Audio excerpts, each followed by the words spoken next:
A section of parents has lauded President William Ruto's directive to suspend the reopening of schools indefinitely owing to the ongoing floods crisis. This as teachers say alternative learning methods should be put in place. GOtv now reports on a day of circulars from the Ministry of Education and the tight balance the government faces.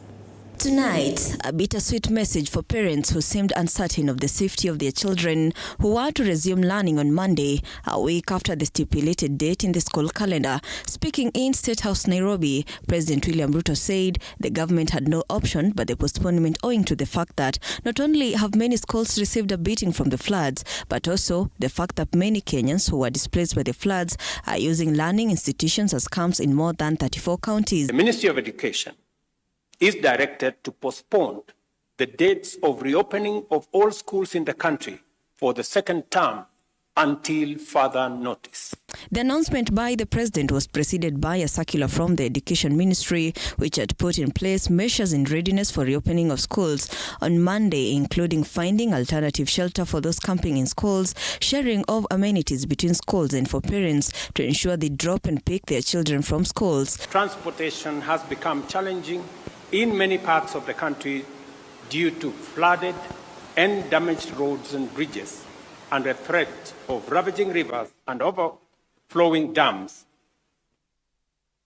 in downstream regions is immense. But in his address, the president issued directives to stakeholders in the education chain, asking school boards to hold strategy meetings and file reports by Wednesday next week.